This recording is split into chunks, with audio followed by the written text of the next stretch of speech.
spills are transboundary issues. This is not simply something you can limit within your own borders, but in a semi-enclosed sea like the Black Sea and in the Gulf of Mexico, what we're talking about is pollution that goes beyond those artificial boundaries that we have created politically. And under international law, you actually have responsibility for that. So we know when, and I know you talked about the RENA, for shipping, there is international legal framework. Those are the conventions, MARPOL, the CLC conventions about limited liability and how you access funds. There's also conventions that set standards for how to respond to oil spills. But we don't have that for offshore activities. Offshore activities remain really within the national legislation. The standards are set nationally. And that would be to some degree acceptable if it were really the consequences of an oil spill were purely within the national boundaries. But that's not true, they're transboundary. So when I looked at the Black Sea regional framework, and perhaps you're not all, of course, lawyers, international marine lawyers, but there are regional seas, and the regional seas have a regional framework. And so you have a convention and you have protocols.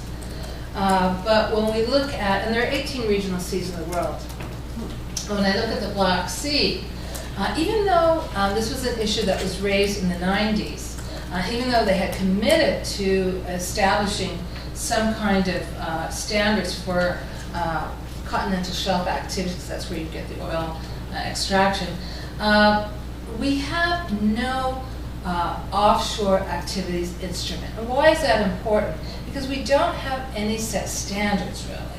And I think when we talk about the international or regional level, what we want to do is ensure that minimal standards are implemented for prevention, which is very key. I think we should really be focusing on prevention, because in response it's a bit too late. And the lessons learned really should be for prevention. So, so these are the things that are missing in the Black Sea. The only one regional sea that does have such a protocol is the Mediterranean Sea, and I use that as a comparison. And I have to tell you, the Mediterranean Sea also a vulnerable sea, and there is Cyprus, which is politically, so we say, a hot spot between Turkey, Greece, and Cyprus, and it's about oil, to be honest. And that's something that's happening right now, is that the Greek Cyprus is, they've discovered offshore oil and gas resources. And so they're exploiting that. And I understand, I guess, but again, we have this problem in the Mediterranean Sea. It's a vulnerable sea. But the Mediterranean Sea, at least as of 2010, has adopted a protocol for offshore activities. And it addresses a number of issues, is, operation removal of offshore installations, which is very important, and also a set of mandatory common regional standards for how offshore activities should be authorized. I think it's very important that you have standards, that minimal standards for activities in the continental shelf, etc. It also requires the parties to formulate common standards for the disposal of oily mixtures. Now we're talking about operational pollution as well, which is something that's very, maybe less dramatic than a big oil pollution event, but nonetheless can be just as damaging at times. So, and then I've listed here a number of things. I know we may have limited time, so I won't go through that. But what's key here is just understanding that you have to have standards. And it's just amazing to me that really internationally, I mean, the Mediterranean is the exception, it's not the rule. We don't have international standards for offshore activities. And I think after Deepwater Horizon, and you've seen the Black Sea, the Mediterranean Sea, offshore activities are increasing. I mean, and they're able to go deeper and farther and spend more money. So it's really essential that we start re-examining the international framework. So what I would say here is that we do have a gap. It's a gap at the regional level. It's also a gap at the international level. And some colleagues in France, it's a research institute in Paris, they have started addressing this issue, and they just fresh off the press have issued a report on looking at the gap in the international legal framework and identifying the need for an international regulation for offshore oil exploration. So that's all I have to say. Thank you.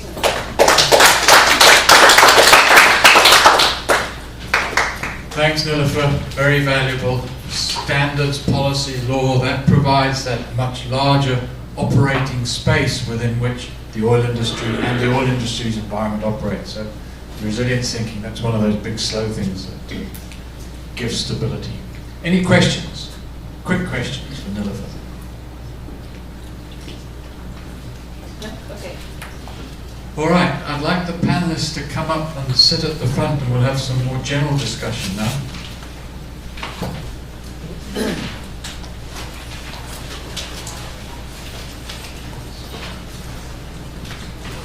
We can add some lights.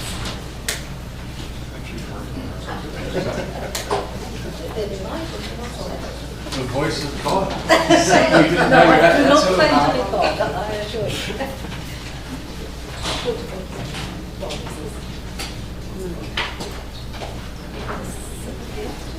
Okay, I'm going to start this off by priming the pump a little bit and just asking the experts, maybe 2 or 3 of them, not all of them, to just give us a few quick thoughts on what they see as some of the common principles that can be applied to a greening of the oil industry and the way in which we deal with oil spill disasters.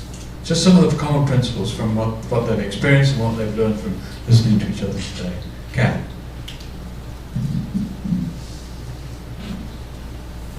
Well, I think the very first thing is to actually have the principle, is this working? The principle of moving to a low carbon economy so that we actually decouple sense of well-being from oil. And that's in the field of avoiding and preventing oil spills. Implementing the precautionary principle. I think we must have compliance with UNCLOS's provision that we must protect and preserve the marine environment first, and that any production has to be subject to achieving that. And one of the things I noticed about both your presentation and mine was the problem of what we economists call industry capture of regulators. You talked about a department that was not independent of the oil industry. In our recent legal and regulatory development of rules for the EEZ and continental shelf, the oil industry was closely involved in that, and environmental groups, for instance, were not closely involved. So the oil industry was really telling our regulators what to say and what to put in there. So those are sort of broader ones, but then I think we have to have preparedness for rapid response. We have to have money to hand to respond. And that means not relying on something like insurance or something like liability rules where people can delay. And I do think we must have transparency and full public information and engagement. All right, thanks. Anybody else want to have a go? Yes, I think it's key to have contingency planning. That's kind of what Nilufer was alluding to there at the end in the international sense, and it'd probably be difficult to make that international sense happen, but many countries have really strong contingency plans, and so sharing those broadly and trying to get the international one done. Then the other is being sure that adjacent countries speak to each other and work together across the boundaries, because the fish and the water don't pay any attention to the political boundaries. Thanks, Rose. One more? All right, what about you all? Do you have any questions about this or any comments on the matter of some of the principles? Yes, sir. Okay, I can't speak, it's not a problem. No, it's... Okay.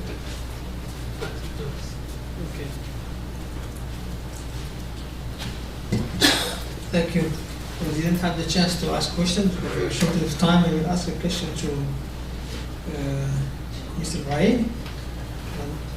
I want first to thank you for your presentation. It was very clear and a bit impressive. You mentioned a figure, which is $1 billion estimation from UNEP for the restoration of the Nigeria part polluted. And you didn't mention the time span for cleaning, for the restoration. Do you have any idea about time span for that? And the second one is regarding the communities. You mentioned, this problem of cancer due to benzene, which is well known, and there's some urgency about the epidemiological studies on these communities. From now to this time span, and what the companies are doing, the oil companies are doing right now regarding the communities, waiting for the dialogue to be taken into consideration very soon. So we have, could you make some clarification on this, please?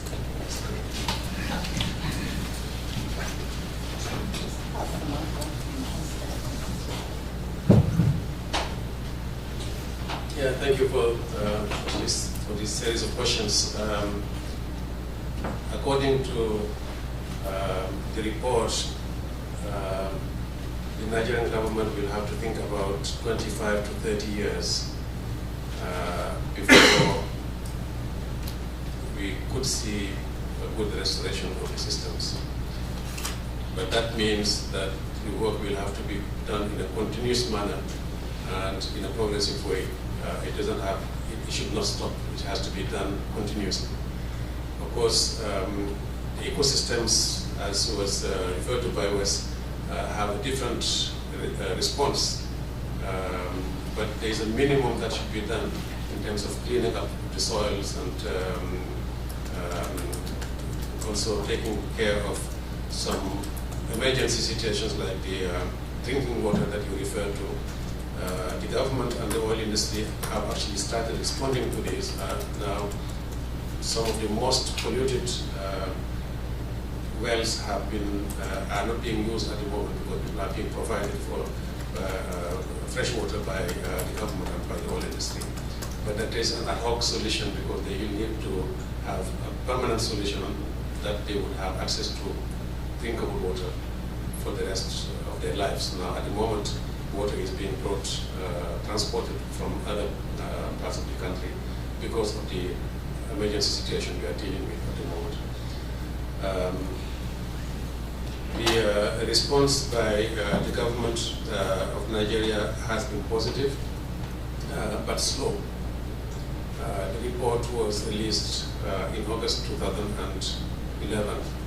The government has now declared that they have put in place a program to respond to the report. It took them a year to do that, but they have now made a decision. The president has now made a decision. We are still to see the details of that plan, but the information we got unofficially is that they would comply to all the recommendations of the report. So there are very positive news coming from the government. The people of Ogoni land, including MPs, senators, NGOs, the governor himself, are all putting pressure on the government to actually provide the response that is needed. Many organizations have also pledged their support in terms of technical support, and United Nations, that was requested to also continue to observe the situation, is also ready to provide their support. And from what we also heard, the oil industry is also ready to contribute to this effort. Now, the details of that contribution, again, we don't know yet because the plan itself has not been completed by the government. But there's a positive movement, and I think there's, it is very reasonable to think that there's a willingness to resolve the issue, and there are positive steps. Now, the situation is very complex in all countries in Africa, but Nigeria is probably one of the most complex countries in Africa. So the situation is very fluid still. As you know, the northern part of the country has their own problems. So the government is torn between 2,000 issues to deal with every day. And it is very important to catch the attention of the world, of the leaders of the country, so that decisions are made so, in a way that they can be implemented thoroughly. But I think it is important, all of us, to continue to observe it. Thanks, Ibrahim. You've got a comment about principles? No, things? I've got a question for Ibrahim. You can talk to him afterwards. I'd like to give the space to the public.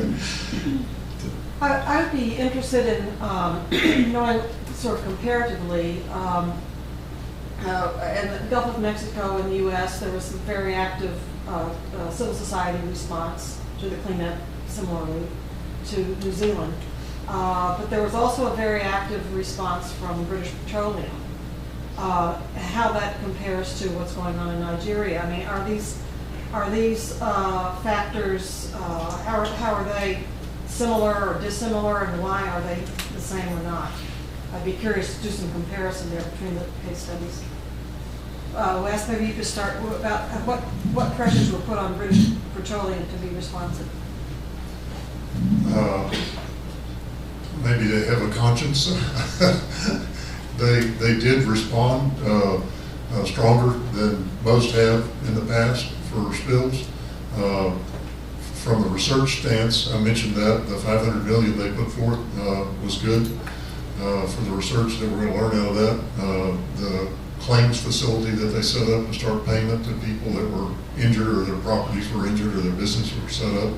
So there were some things that happened immediately that were surprising to some of us. Also in the cleanup, they rallied probably the largest cleanup effort ever in the world for an oil spill. So there were some positive things that took place there. Some of that was driven, of course, by the rules and laws of the United States on what they have to do. But there was, I think, a comeback from them that helped in that process. Mm-hmm. And how does that compare with Nigeria?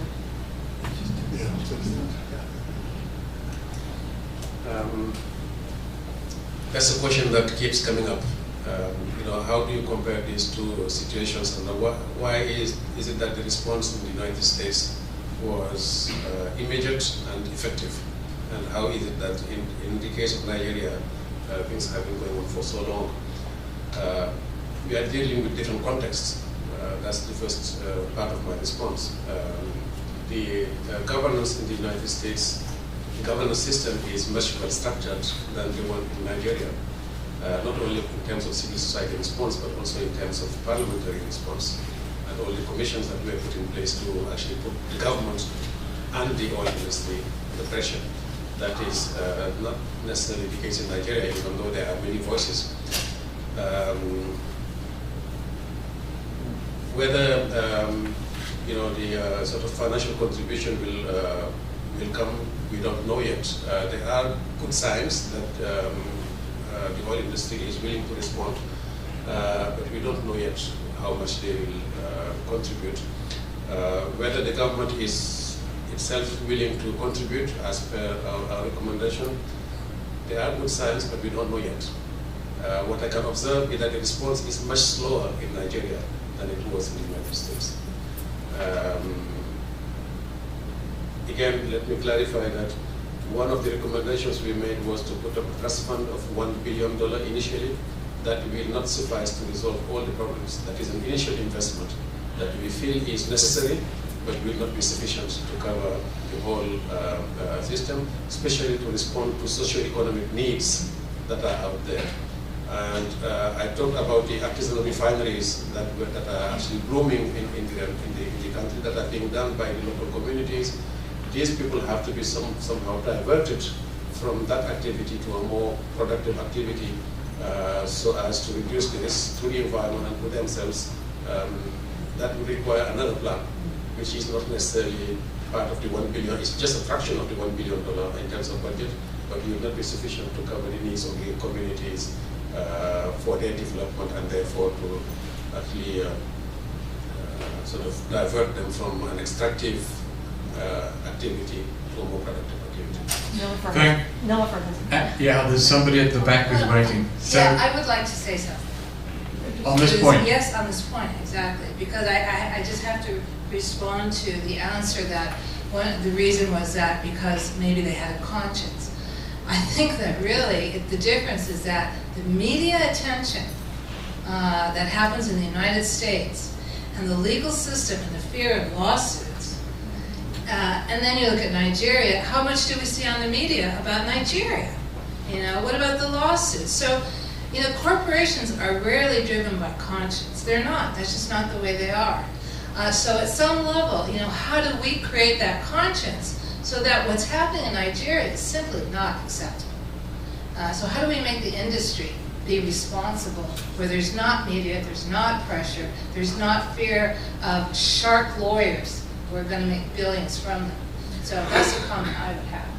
And I think that probably comes to my next question about law and policy, but let's go to the question that's coming out of the audience. Hi, I had a similar comment. I really feel that the media influenced a lot how they handled this